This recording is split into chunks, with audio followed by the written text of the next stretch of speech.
എല്ലാവർക്കും സലു കിച്ചണിലേക്ക് സ്വാഗതം.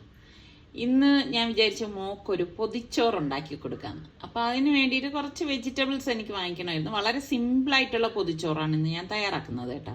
അപ്പോൾ അങ്ങനെ ഞാനിപ്പോൾ മാർക്കറ്റിലേക്ക് വന്നതാണ്. അപ്പോൾ അത്യാവശ്യം വേണ്ട വെജിറ്റബിൾസ് ഒക്കെ ഞാൻ എടുക്കുകയാണ്. അപ്പം ഇതിന് മുൻപ് പൊതിച്ചോറ് ഉണ്ടാക്കുന്നതിൻ്റെയൊക്കെ വീഡിയോ ഒരുപാട് ഇട്ടിട്ടുണ്ട്. അപ്പം എല്ലാം വ്യത്യസ്തമായിട്ടുള്ള പൊതിച്ചോറ് തന്നെയാണ്. അപ്പം ഞാൻ സാധനമെല്ലാം വാങ്ങിച്ച ശേഷം വീട്ടിൽ വന്നു. അപ്പം നേരെ ചോറ് വെക്കാനായിട്ട് അരി കഴുകി പ്രഷർ കുക്കറിലേക്ക് വെച്ചിരിക്കുകയാണ്.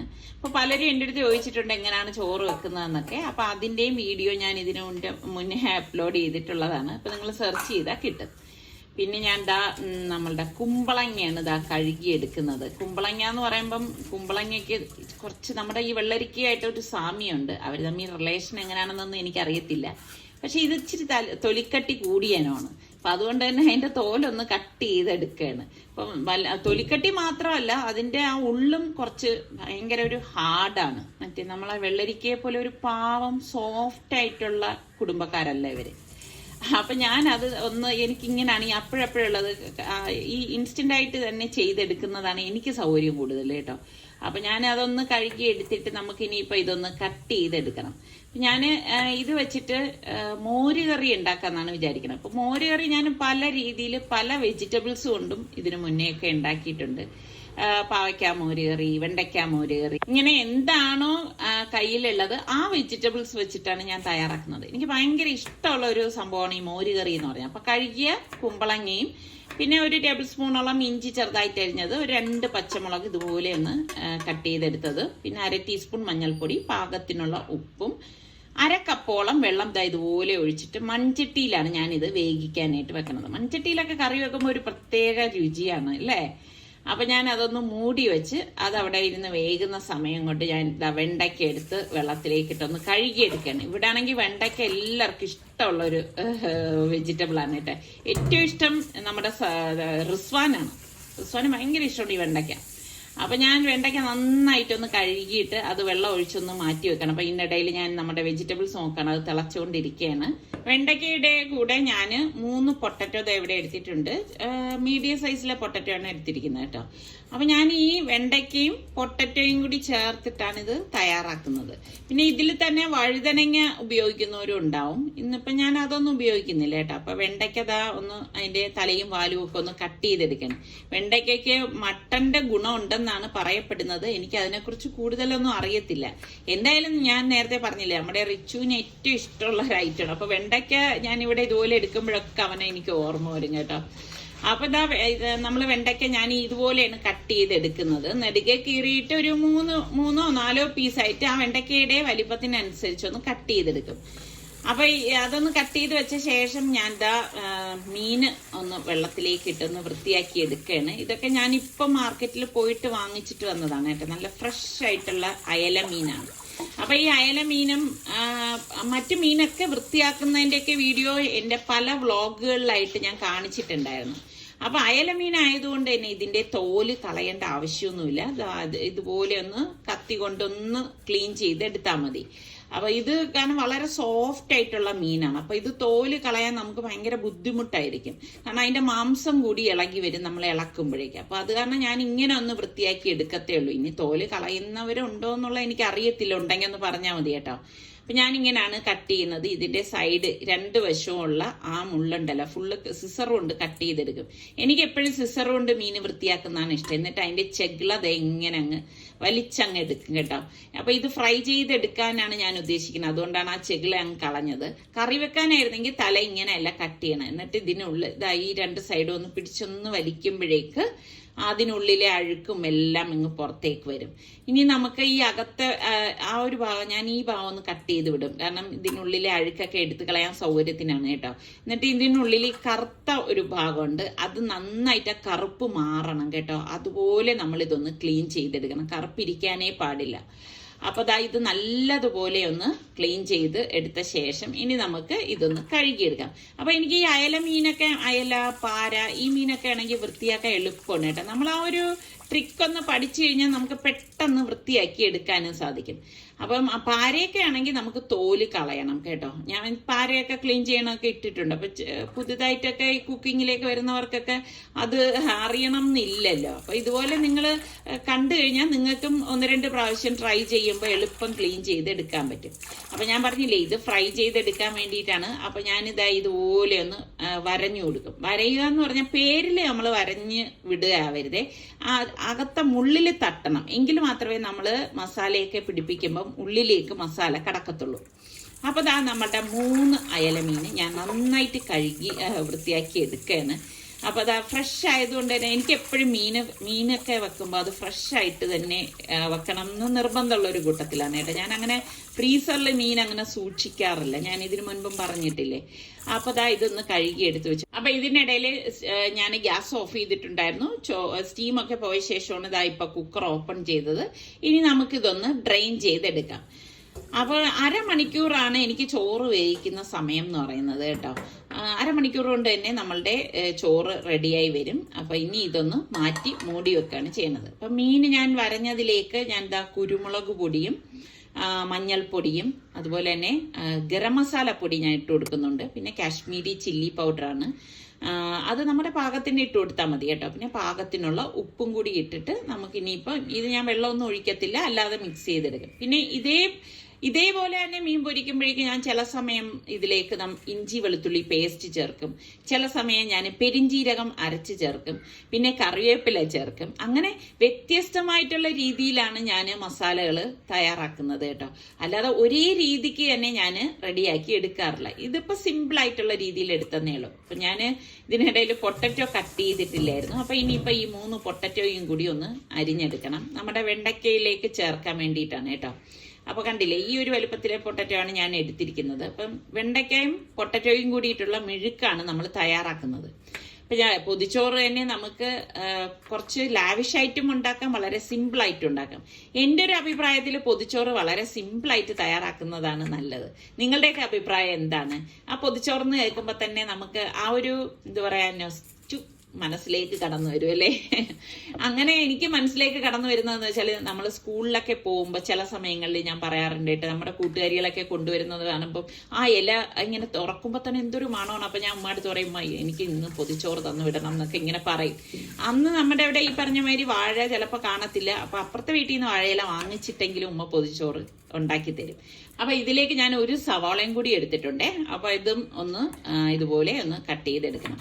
അപ്പം ഞാൻ പൊതിച്ചോറിനെ കുറിച്ച് പറഞ്ഞത് നിങ്ങൾക്കും ഓരോരുത്തർക്കും ഓരോരോ അനുഭവങ്ങളും എക്സ്പീരിയൻസും ഒക്കെ ഉണ്ടാവുമല്ലോ പൊതിച്ചോറിനെ കുറിച്ച്, അതും കൂടി ഒന്ന് ഷെയർ ചെയ്യണേ. അപ്പം 2 പച്ചമുളകും കൂടി നമുക്ക് ഇതുപോലെ ഒന്ന് കട്ട് ചെയ്തിട്ട് കൊടുക്കുക. ഇതിൽ നമ്മൾ മറ്റ് പൊടികളോ ഒന്നും ചേർക്കില്ല, ഇത്രയേ ഉള്ളൂ കേട്ടോ. നമ്മുടെ കുമ്പളങ്ങയ്ക്ക് വേണ്ടിയിട്ടുള്ള അരപ്പിന് വേണ്ടിയിട്ട് ഞാൻ ദേ ഇവിടെ ഒരു 1/4 കപ്പ് തേങ്ങ എടുത്തിട്ടുണ്ട്. പിന്നെ ഇതോടൊപ്പം തന്നെ ഒരു 3 ചുവന്നുള്ളിയും ഒരു പച്ചമുളകൊക്കെ ഇടുമ്പോൾ നല്ല ടേസ്റ്റാണ് കേട്ടോ. അതുപോലെ തന്നെ ചെറിയ ജീരകമാണ്, ക്യുമിൻ സീഡ് ഒരു 1/4 ടീസ്പൂൺ മഞ്ഞൾപ്പൊടിയും ചേർത്ത് നമുക്കിതൊന്ന് കറക്കിയെടുക്കണം. കറക്കി നമ്മളിതാ ഇപ്പം ഇതുപോലെ വേണം എടുക്കാനുള്ളത്. എടുത്ത ശേഷമാണ് ഞാൻ ഇതിലേക്ക് ഒരു 1/4 കപ്പ് വെള്ളം ഒഴിച്ച് അരച്ചെടുക്കുന്നത്. ആദ്യമേ നമ്മൾ തേങ്ങയുടെ കൂട്ടത്തിൽ വെള്ളം ചേർത്ത് കഴിഞ്ഞാൽ അരയത്തില്ല കേട്ടോ. അപ്പം നമ്മുടെ ആ കുമ്പളങ്ങ വെന്തതിലേക്ക് നമുക്ക് ഈ അരപ്പൊന്ന് ഇട്ട് കൊടുക്കണം. അപ്പൊ ഇനിയിപ്പം നമുക്ക് വേറെ പരിപാടികളൊന്നുമില്ല. ഈ അരപ്പ് ഒന്ന് ചൂടാകണം, അത്ര മാത്രമേ ഉള്ളൂ. അപ്പൊ ഈ അരപ്പിട്ട ശേഷം നമുക്കിതൊന്ന് ഇളക്കി കൊടുക്കാം. അപ്പോൾ ഓവറായിട്ട് ഇത് ഈ അരപ്പ് ഇതിൽ കിടന്ന് റെഡിയാവണം എന്നൊന്നുമില്ല കേട്ടോ. ഓൾറെഡി വെന്ത കുമ്പളങ്ങയിലേക്കാണ് നമ്മൾ അരപ്പ് ചേർത്തിരിക്കുന്നത്. മിക്സ് ചെയ്ത ശേഷം നമുക്കിനി ഗ്യാസ് ഓഫ് ചെയ്യാം. മിക്സിയുടെ ജാറിലേക്ക് ഞാൻ ഒരു 4 തവി കട്ടിയുള്ള തൈരാണ് ഇട്ട് കൊടുത്തിരിക്കുന്നത്. എന്നിട്ടൊന്ന് അടിച്ചെടുക്കാം. ഇതുപോലെ വേണം അടിച്ചെടുക്കാനുള്ളത്. അടിച്ചെടുത്ത ശേഷം നമുക്കിനി ഇത് ഈ കുമ്പളങ്ങയിലേക്ക് ഒഴിച്ചു കൊടുക്കാം. ഗ്യാസ് ഞാൻ ഓഫ് ചെയ്തിട്ടുണ്ട് കേട്ടോ, അല്ലെങ്കിൽ എന്താണെന്ന് വെച്ചാൽ പിരിഞ്ഞു പോകും. അപ്പം ഇത്രയും മാത്രമേ ഉള്ളൂ, പെട്ടെന്ന് നമുക്ക് റെഡിയാക്കാം. നമ്മളിത് ഇലയിലേക്ക് വെക്കുമ്പോൾ ഒഴുകിപ്പോകരുത്, അതാണ് ഇതിൻ്റെ ഒരു കണക്കെന്ന് പറയുന്നത്. അപ്പം ഇനി ഇതിലിരുന്ന് തന്നെ ഒന്ന് കുറുകിക്കൊള്ളും കേട്ടോ. പിന്നെ ഞാനിതാ ഒരു പച്ചമാങ്ങ എടുത്തിരിക്കുകയാണ്. പച്ചമാങ്ങ എടുത്തിരിക്കണമെന്ന് വെച്ചാൽ എനിക്ക് നല്ലൊരു ചെറിയൊരു ഉണ്ട പച്ചമാങ്ങയായിരുന്നു വേണ്ടിയിരുന്നത്. പക്ഷെ ഇപ്പോൾ മാർക്കറ്റിൽ കിട്ടുന്നതൊക്കെ ഈ സൈസ് മാങ്ങയാണ്. എനിക്കൊന്ന് സീസൺ കഴിഞ്ഞത് കൊണ്ടായിരിക്കാം മറ്റു മാങ്ങകളൊന്നും കാണുന്നില്ല. ഈ ഒരു ടൈപ്പ് മാത്രമേ എല്ലാവരുടെ കയ്യിലും ഉള്ളൂ. അപ്പം എനിക്കിതിൻ്റെ പകുതി മതി പച്ചമാങ്ങ എന്ന് പറയുന്നത്.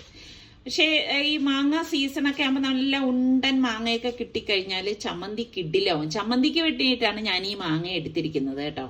എനിക്ക് തോന്നുന്നു നമ്മൾ മലയാളികൾ ഏറ്റവും ഇഷ്ടപ്പെടുന്ന ഒരു സംഭവം തേങ്ങാ ചമ്മന്തിയാണെന്നാണ് തോന്നുന്നത്. ഇനി എൻ്റെ തോന്നലാണോ എന്ന് എനിക്കറിയില്ല. 1/2 കപ്പ് തേങ്ങയിലേക്ക് ഞാനൊരു 5 ചുവന്നുള്ളിയും ഈ മാങ്ങ പകുതി കട്ട് ചെയ്തില്ലേ അത് ഇതുപോലെ മുറിച്ചിട്ട് കൊടുക്കും. ഒരു 3 പച്ചമുളക്, കുറച്ച് കറിവേപ്പില, പിന്നെ നമുക്ക് കാശ്മീരി ചില്ലി പൗഡറാണ് ഞാൻ ഇട്ട് കൊടുക്കുന്നത്. വറ്റൽമുളകാണ് സാധാരണഗതിയിലൊന്ന് അരച്ചു കൊടുക്കുന്നത്. അപ്പോൾ ഞാൻ ഇന്നിപ്പം എളുപ്പത്തിന് വേണ്ടിയിട്ട് മുളക് പൊടി ഇട്ടു, പിന്നെ പാകത്തിനുള്ള ഉപ്പും. അപ്പൊ എനിക്ക് എപ്പോഴും ചമ്മന്തി കഴിക്കാൻ ഇഷ്ടം അമ്മിക്കല്ലിൽ അരച്ചെടുക്കുന്നതാണ് കേട്ടോ. ഞാൻ മിക്സിയിലും ചമ്മന്തി മിക്സിയുടെ ജാറിലും അരച്ചെടുക്കാറുണ്ട്. പക്ഷെ എന്നാലും അമ്മിക്കല്ലിൽ ഇരിക്കുമ്പം എനിക്ക് ഭയങ്കര ഈ പറഞ്ഞ മാതിരി ഒരു പഴമയിലേക്ക് പോകാനാണ് എനിക്ക് ഏറ്റവും ഇഷ്ടം. അപ്പൊ അമ്മിക്കല്ലിൽ അരച്ചെടുക്കുന്ന ചമ്മന്തിക്ക് ഒരു പ്രത്യേക ടേസ്റ്റ് തന്നെയാണ്. എന്നോട് യോജിക്കുന്ന എത്ര പേരുണ്ട്. ചിലർ യോജിക്കത്തില്ല കേട്ടോ. ചിലർ പറയും ഇല്ല ഇതേ ടേസ്റ്റ് നമുക്ക് മിക്സിയുടെ ജാറിലും അരച്ചെടുക്കാൻ പറ്റും. അതൊക്കെ ശരി തന്നെയാണ്, മിക്സിയുടെ ജാറിലും നമുക്ക് അരച്ചെടുക്കാം. പക്ഷെ ഏറ്റവും കൂടുതൽ രുചി കിട്ടുന്ന ഏതിലാണെന്ന് ചോദിച്ചാൽ നമ്മളുടെ അമ്മിക്കല്ലിൽ അരയ്ക്കുന്നതിനാണ്. പക്ഷെ ഈ മാങ്ങയ്ക്ക് കുറച്ച് കട്ടി കൂടിപ്പോയി കേട്ടോ, ചത കൂടിപ്പോയി എന്ന് പറയത്തില്ലേ. ഇന്നെല്ലാം ചതകൂടിയ ഐറ്റംസ് ആണ് ഞാൻ ഉണ്ടാക്കിയിരിക്കുന്നത്. കുമ്പളങ്ങ, ഈ മാങ്ങ എന്ന് ചതച്ചെടുക്കാൻ ഇച്ചിരി പാടാണ്. അപ്പൊ മാങ്ങയൊക്കെ ചേർത്തുള്ള ചമ്മന്തി ഭയങ്കര ടേസ്റ്റാണ്. അതുപോലെ തന്നെ നെല്ലിക്ക, നിങ്ങളുടെ വീട്ടിൽ നെല്ലിക്ക ഉപ്പിലിട്ടതുണ്ടെങ്കിൽ ആ നെല്ലിക്ക ഉപ്പിലിട്ടതും ചേർത്തും നമുക്ക് ചമ്മന്തി തയ്യാറാക്കാം. ഇതൊക്കെ ഞാൻ ഇതിനു മുൻപ് പല വീഡിയോയിൽ കാണിച്ചിട്ടുള്ളതാണ്. നെല്ലിക്ക ചേർത്തുള്ള ചമ്മന്തി, മാങ്ങ ചേർത്തുള്ള ചമ്മന്തി, പുളി ചേർത്തുള്ള ചമ്മന്തി. ഇതിൽ നിങ്ങൾക്ക് എന്ത് ചേർത്തുള്ള ചമ്മന്തിയാണ് ഇഷ്ടം? അപ്പൊ ചമ്മന്തി നന്നായിട്ട് നരച്ചെടുത്തിട്ട് ലാസ്റ്റ് മാത്രമേ നമ്മൾ ആ പച്ചമുളകും കറിവേപ്പിലയും കൂടി ഒന്ന് ചതച്ച് ചേർക്കത്തുള്ളൂ. അപ്പോഴാണ് നമ്മളിത് ഇങ്ങനെ ഉരുട്ടിയെടുക്കുമ്പോഴേക്ക് അതിങ്ങനെ മീതെ കുറച്ച് പച്ചമുളകും കറിവേപ്പിലയും ഒക്കെ ആയിട്ട് നിൽക്കത്തുള്ളൂ. അപ്പൊ ഞാൻ ഇതിനു മുൻപും പറഞ്ഞിട്ടുണ്ട്, ചമ്മന്തി ഉണ്ടാക്കുമ്പോൾ എനിക്ക് എപ്പോഴും എൻ്റെ കൂട്ടുകാരി അമ്പിളിയുടെ ഓർമ്മയാണ് വരുന്നത്. അമ്പിളിയാണ് ഞങ്ങളുടെ സ്കൂളിൽ എപ്പോഴും ചമ്മന്തി കൊണ്ടുവരുന്ന ഒരാള്. അങ്ങനെ നമ്മളുടെ ചമ്മന്തി റെഡി ആയിട്ടുണ്ട്. അടിപൊളി ടേസ്റ്റിയാണ് കേട്ടോ അമ്മിക്കല്ലിൽ അരയ്ക്കുന്ന ചമ്മന്തിക്ക്. അപ്പൊ കുറച്ച് ലൗലോലിക്ക കിട്ടിയിട്ടുണ്ടായിരുന്നു. അപ്പൊ അതിനെ ഒന്ന് ഉപ്പിലിടണം. പിന്നെ ഞാൻ ഒരു പാനിലേക്ക് 2 ടേബിൾ സ്പൂൺ വെളിച്ചെണ്ണ ഒഴിച്ച് കുറച്ചധികം കടുകും വറ്റൽമുളകും കൂടി ഒന്ന് പൊട്ടിച്ചിട്ട് കൊടുക്കാണ്. ഇതിലേക്ക് നമുക്ക് കറിവേപ്പിലയും ഇട്ട് 1/2 ടീസ്പൂൺ മഞ്ഞൾപ്പൊടിയും കൂടി ചേർത്തിട്ട് ഒന്ന് ഇളക്കിയിട്ട് ചൂടോടുകൂടി തന്നെ നമ്മുടെ കുമ്പളങ്ങ കറിയിലേക്ക് ഒഴിച്ചു കൊടുക്കാം. ഇങ്ങനെ നമ്മൾ ലാസ്റ്റ് താളിക്കുന്നതിൽ മഞ്ഞൾപ്പൊടി ചേർക്കാനുള്ള കാര്യം എന്തെന്ന് വെച്ചാൽ കണ്ട കറിക്ക് നല്ല ഒരു കളർ കിട്ടും, നല്ല ഒരു യെല്ലോ കളറായിരിക്കും. അപ്പൊ ട്രൈ ചെയ്യാത്തവർ ഈ രീതിയിലൊന്ന് ട്രൈ ചെയ്ത് നോക്കണം കേട്ടോ. നല്ല അടിപൊളി ടേസ്റ്റിയാണ്. കുമ്പളങ്ങ കൊണ്ട് മോരുകറി ഉണ്ടാക്കാത്തവർ ഈ രീതിയിലൊന്ന് ട്രൈ ചെയ്ത് നോക്കിയിട്ട് ഫീഡ്ബാക്ക് തരണം കേട്ടോ. നല്ല സൂപ്പർ ടേസ്റ്റി കറിയാണ്.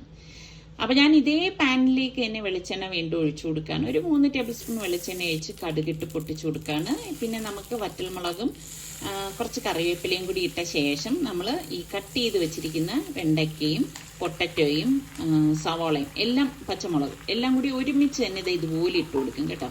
എന്നിട്ട് നമുക്ക് ഇതിലേക്ക് പാകത്തിനുള്ള ഉപ്പിട്ട് കൊടുക്കണം. ഉപ്പ് ഇട്ട് നന്നായിട്ട് ഇതൊന്ന് നമുക്ക് മിക്സ് ചെയ്തെടുക്കാം. നല്ലതുപോലെ അടി ചേർത്ത് മിക്സ് ചെയ്തെടുക്കണം. അപ്പം ഇളക്കി കൊടുത്താണ് നമ്മളിത് റെഡിയാക്കി എടുക്കുന്നത്. അതൊന്ന് മൂടി വെച്ച് കൊടുക്കും, പെട്ടെന്ന് റെഡിയായി കിട്ടാൻ വേണ്ടി. ഇടയ്ക്ക് മൂടി തുറന്ന് വീണ്ടും നമ്മളൊന്ന് ഇളക്കിയെടുക്കും. നിങ്ങൾക്ക് പലർക്കും സംശയം തോന്നും പൊട്ടറ്റോ വെന്ത് കിട്ടുമോ എന്നുള്ളത്. തീർച്ചയായിട്ടും പൊട്ടറ്റോ വെന്ത് കിട്ടും. അപ്പൊ ഞാൻ ഈ സമയം കൊണ്ട് നമ്മളുടെ ലൗലോലിക്കൊന്ന് ഉപ്പിലിടാൻ വേണ്ടി കുപ്പിയിലേക്ക് 2-3 പച്ചമുളക് ഇതുപോലെ നെടുകെ കീറി ഇട്ട് കൊടുക്കും. ഇട്ട് കൊടുത്ത ശേഷം ഞാൻ ഇതിലേക്ക് പാകത്തിനുള്ള ഉപ്പിട്ട് കൊടുക്കും. അപ്പൊ ഇതൊക്കെ ഉപ്പിലിടുന്നതൊക്കെ പെട്ടെന്ന് വീട്ടില് ഉപ്പിട്ട് വെച്ച് കഴിഞ്ഞാൽ തീരുന്ന സംഭവമാണ് അല്ലേ. ഇതിലേക്ക് നമുക്ക് ഈ ലൗലോലിക്ക് ഫുള്ളായിട്ട് ഞാൻ ഇട്ട് കൊടുക്കാണ്. തിളപ്പിച്ചാറിയ വെള്ളമാണ് നമ്മൾ ഇതിലേക്ക് ഒഴിച്ചു കൊടുക്കുന്നത്. അപ്പൊ ഇത്രയുള്ള സംഭവം. 2 ദിവസം ഒന്നും വെച്ചേക്കണ്ട, നാളെ പിറ്റേ ദിവസം ആകുമ്പോ തന്നെ ഇത് പരുവോ ഒന്ന് കൂലിക്ക് എടുത്തു കഴിഞ്ഞാണ്ടല്ല നമ്മുടെ നെല്ലിക്ക, അതായത് ലൗലോലിക്ക ഉപ്പിലിട്ടത് റെഡിയാവും. പിറ്റേന്നാവുമ്പോൾ സൂപ്പർ ടേസ്റ്റ് ആണ് കേട്ടോ. അപ്പോൾ നിങ്ങളുടെ വീട്ടിലൊക്കെ ലൗലോലിക്ക ഉണ്ടെങ്കിൽ ചെയ്താൽ മതി. അപ്പം എണ്ണ ഞാൻ ചൂടാക്കാൻ വെച്ചിട്ടുണ്ടായിരുന്നു. ഇതിലേക്ക് നമ്മുടെ പൊരിക്കാനുള്ള മീൻ ഞാൻ ഇതുപോലെ ഇട്ട് ഫ്രൈ ചെയ്തെടുക്കാണ്. ചില സമയങ്ങളിൽ ഞാൻ ഇതിലേക്ക് കറിവേപ്പില ഇടാറുണ്ട്. അപ്പം നമ്മുടെ കുമ്പളങ്ങ കറി റെഡി ആയിട്ടുണ്ട്. നമ്മളുടെ വെണ്ടയ്ക്ക മെഴുക്ക് ഇതവിടെ റെഡി ആയിക്കൊണ്ടിരിക്കുകയാണ്. കണ്ടോ, നല്ല ടേസ്റ്റാണ്. ട്രൈ ചെയ്യാത്തവരൊന്ന് ട്രൈ ചെയ്ത് നോക്കണം കേട്ടോ. പിന്നെ നമ്മുടെ ചമ്മന്തി ഇവിടെ റെഡിയാണ്. പിന്നെ ഞാനിവിടെ ചോറ് വെച്ചതും റെഡിയാണ്. സിമ്പിളല്ലേ, പെട്ടെന്ന് നമുക്ക് റെഡിയാക്കി എടുക്കാൻ പറ്റുന്ന ഐറ്റംസ് തന്നെയാണ്. അപ്പോൾ ഇതിനിടയിൽ വെണ്ടയ്ക്ക ഞാനൊന്ന് ഇളക്കി കൊടുത്തു. വെണ്ടയ്ക്ക റെഡി ആയിട്ടുണ്ട് കേട്ടോ. 10 മിനിറ്റ് ഒന്നും വേണ്ട, അതിനുള്ളിൽ തന്നെ ഇത് റെഡിയായി കിട്ടും. അപ്പോൾ മിഴുക്കും ഇവിടെ റെഡിയായി. ഞാൻ ഗ്യാസ് ഓഫ് ചെയ്ത് ഇനിയിപ്പോൾ ഒന്ന് മാറ്റി വെക്കാണ്. അപ്പോൾ അത് ആ മീൻ ഫ്രൈ ആയിക്കൊണ്ടിരിക്കുന്നത് ഞാനൊന്ന് മറിച്ചിട്ട് കൊടുക്കാണ്. അപ്പോൾ എല്ലാം ഒരേ സമയം തന്നെ നമുക്ക് ഏത് സാഹചര്യത്തിലാണെങ്കിലും നമ്മൾ ഒരേ സമയം കറികൾ റെഡിയാക്കാൻ നിന്ന് കഴിഞ്ഞാൽ നമുക്ക് ജോലി എളുപ്പമാവുകയും ചെയ്യും. അതായത് സമയം നമുക്ക് ലാഭിക്കാൻ പറ്റും. അപ്പോഴാണ് ഞാൻ ഓർത്തത് വാഴയില എടുക്കാൻ പോകണമല്ലോ. അങ്ങനെ ഞാനിപ്പോൾ എൻ്റെ മീൻ അവിടെ റെഡി ആയിക്കൊണ്ടിരിക്കുകയാണ്. അപ്പോൾ ഫ്ലെയിം കുറച്ച് വെച്ച ശേഷമാണ് ഞാൻ വാഴയില എടുക്കാനായിട്ട് വന്നത്. അപ്പം ഞാനിങ്ങനെയാണ് കേട്ടോ, നേരത്തെ എടുത്ത് മുറിച്ചൊന്നും എടുത്തുകൊണ്ട് ഒക്കത്തില്ല. എല്ലാ ആ സമയങ്ങളിലാണ് ഓരോ കാര്യങ്ങളൊക്കെ ചെയ്യണത്. ഇതുണ്ടോ, നിസ്സാറിക്ക പൊതിഞ്ഞ് കെട്ടി വെച്ചിരിക്കുന്ന കൊലയാണ്. അതിങ്ങനെ ഒളിച്ചിരിക്കുന്നത് പോലെ അതിൻ്റെ ഇടയിൽ ഇരിക്കുകയാണ് കേട്ടോ. ഇനിയിപ്പോൾ മുറിക്കാറായി വരുന്നെന്ന് തോന്നുന്നു. അപ്പം എനിക്കിതുപോലെ തുമ്പലയിൽ കട്ട് ചെയ്ത് എടുക്കാനാണ് എനിക്കിഷ്ടം കേട്ടോ. പൊതിച്ചോറാണെങ്കിലും ചോറ് കഴിക്കാനാണെങ്കിലും ഒക്കെ എനിക്കിഷ്ടം ഇതുപോലെ തുമ്പുള്ള ഇലകളാണ്. ഇവിടുത്തെ വാഴയിലയുടെ തുമ്പെല്ലാം ഞാൻ ഇതുപോലെ ഓരോ ആവശ്യത്തിനായിട്ട് കട്ട് ചെയ്തിട്ട് പോയിട്ട് വാഴയുടെ ഇലകൾ നോക്കിക്കഴിഞ്ഞാൽ അരമുറിയായിട്ടൊക്കെ നിൽക്കും. അപ്പോൾ ഞാൻ ഒരു സവോള വന്നിട്ടൊന്ന് അരിഞ്ഞെടുത്ത് വെച്ചിരിക്കുന്നതിലേക്ക് 1 ടീസ്പൂണോളം മുളക് പൊടി, പാകത്തിനുള്ള ഉപ്പ്, കുറച്ച് വിനാഗിരിയും ഇട്ട് ഒന്ന് കൈകൊണ്ട് നന്നായിട്ടൊന്ന് മിക്സ് ചെയ്തെടുക്കും കേട്ടോ. അപ്പോൾ ഇതാണ് നമ്മളുടെ ഉള്ളി ഇട്ടിട്ട് മീനൊക്കെ പൊരിച്ചത് കഴിക്കുമ്പോൾ ഒരു പ്രത്യേക ടേസ്റ്റാണ് കേട്ടോ. അപ്പോൾ വാഴയില കഴുകി കൊണ്ടുവന്നതിലേക്ക് ഞാൻ വാഴയിലയൊന്ന് ചൂടാക്കി എടുക്കുകയാണ് കേട്ടോ. അപ്പോൾ വാഴയില വാട്ടിയെടുക്കുമ്പോൾ തന്നെ നല്ല ഒരു മണമാണ് വരുന്നത്. അപ്പം ഈ വാട്ടിയ വാഴയിലയിലേക്ക് നമുക്ക് ആവശ്യത്തിനുള്ള ചോറിട്ട് കൊടുക്കാം. അപ്പം ഇനി പൊതി കെട്ടാനായിട്ട് പോവാണ് കേട്ടോ. ഇതിലേക്ക് നമുക്ക് ചമ്മന്തിയും വെണ്ടയ്ക്ക പൊട്ടറ്റോ മെഴുക്ക് വരട്ടിയും അതുപോലെ തന്നെ നമ്മളുടെ കുമ്പളങ്ങ മോര് കറി കണ്ടോ, അതിങ്ങനെ ഒഴിച്ചാൽ അത് അവിടെ ഇരിക്കും, ഒഴുകി പോരത്തില്ല. പിന്നെ മീൻ പൊരിച്ചത്, അയല പൊരിച്ചതെന്ന് പറയുമ്പോൾ ആ പാട്ട് ഓർമ്മ വരും അല്ലേ. പിന്നെ ആ സവാള അരിഞ്ഞതും കൂടി വെച്ചിട്ട് ഇനി ഇത് പൊതിഞ്ഞു തരുന്നത് നമ്മുടെ നിസാറിക്കയാണ്. ഇത് പൊതിഞ്ഞു തരുന്നത് കാരണം ഇത് പൊതിയാൻ എക്സ്പേർട്ട് നിസാറിക്ക തന്നെയാണ് കേട്ടോ. അപ്പോൾ നിസാറിക്ക പൊതിഞ്ഞു തരാണ്. അപ്പോൾ നമ്മളുടെ ഒരു ചോറ് റെഡിയായി. ഇനി ബാക്കിയുള്ളത് നമ്മൾ ഇതുപോലെ തന്നെ പൊതിഞ്ഞെടുക്കും.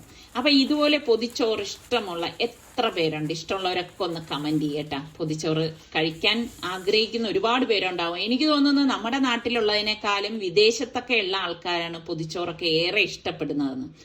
അപ്പോൾ അടുത്തതും എല്ലാം ഒന്ന് റെഡിയാക്കി എടുക്കുകയാണ്. അതുപോലെ പൊതിച്ചോറിൽ നിങ്ങൾക്ക് എന്തൊക്കെ ഐറ്റംസ് ആണ് ഇഷ്ടം എന്നുകൂടി ഒന്ന് പറയട്ടെ. ഇപ്പം നിങ്ങളുടെ ഇഷ്ടങ്ങളും കൂടി എനിക്ക് അറിയാൻ വേണ്ടിയിട്ടാണ് ഞാൻ ഇങ്ങനെയൊക്കെ ചോദിക്കുന്നത് കേട്ടോ. അപ്പോൾ നമ്മളുടെ 3ാമത്തെ പൊതിച്ചോറും റെഡി ആയിട്ടുണ്ട്. ഇന്നിപ്പം ഞങ്ങൾ 3 പേര് മാത്രമല്ലേ ഉള്ളൂ. അപ്പം മോൾക്ക് ഞാൻ കൊടുക്കുന്ന ഒരു സ്നേഹ പൊതിച്ചോറാണ് ഇത്.